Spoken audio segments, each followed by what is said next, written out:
in Vox Populi. Good evening. For many of today's refugees to Australia, the future may look uncertain and confusing. But at least they have the example of a much earlier generation of refugees to follow. Recently, one of the Tasmanian Hydroelectric Commission's most senior engineers retired, a Polish immigrant of the 1940s, Tadeusz Szczepanowski. I was born in Świecielice, which is situated about 150 kilometers south of Warsaw, on a farm. My father was a farmer and a builder at the same time. And I remember spending a lot of time with my mother, while my father very often had to go away to do some construction. I remember that times were very tough. I didn't realize then, but now I know there were depression times. I remember that we couldn't, for example, meet except once a week or maybe sometimes once a month. I spent my youth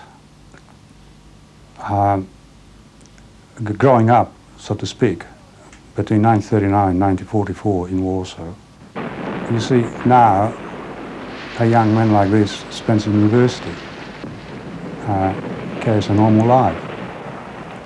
On the other hand, with us, it's different.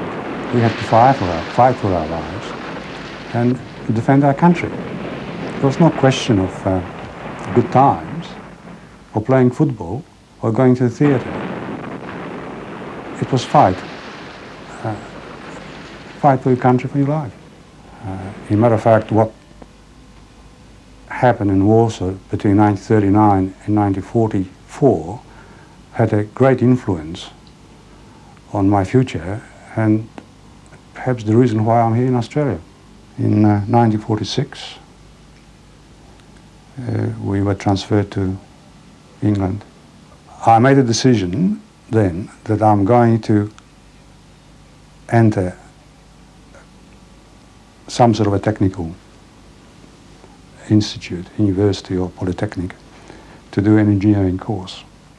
The Australian government, through the Polish forces in England,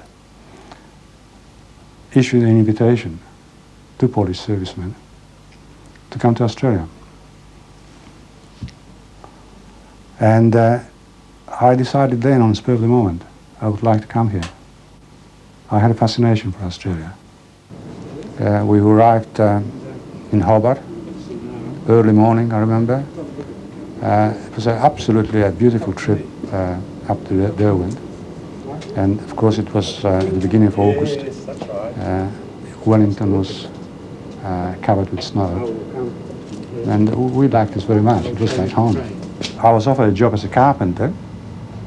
I was lucky enough to get my own hut accommodation, which was a status symbol in those days. And started on carpentry. But that wasn't what I wanted to do. I wanted to be a professional engineer. It was a very difficult time because it involved a study of about 4 nights during the week.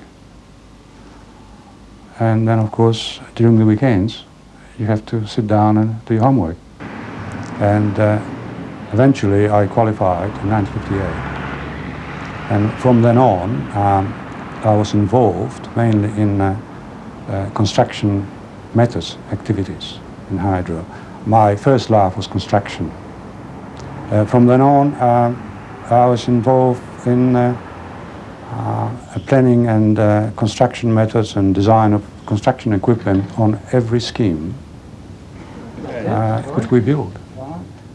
And lately, or in 1983, I was promoted to lead the section, and my present title is Construction Design Engineer. It's enormous sense of satisfaction for me personally to be involved in this type of activity, because you are confronted with a problem, how to do things, and nobody's going to tell you how to do it, you see. You can't read it in the books. And it's up to you to devise ways and means to help the fellow in the field to build it, actually. Not all the structures are beautiful, but all in all, they harmonize with the nature. They are not out of place. And after a time, they age, and you think that they are part and parcel of the landscape. I can go to any scheme in Tasmania and say that I have done this, or I contributed to develop that, and I can name it exactly what it was. And in many instances, very unique. I think I must say that I probably survived because I follow my intuition, and it did not let me down. How peaceful and certain the Derwent and Mount Wellington must have looked 40 years ago.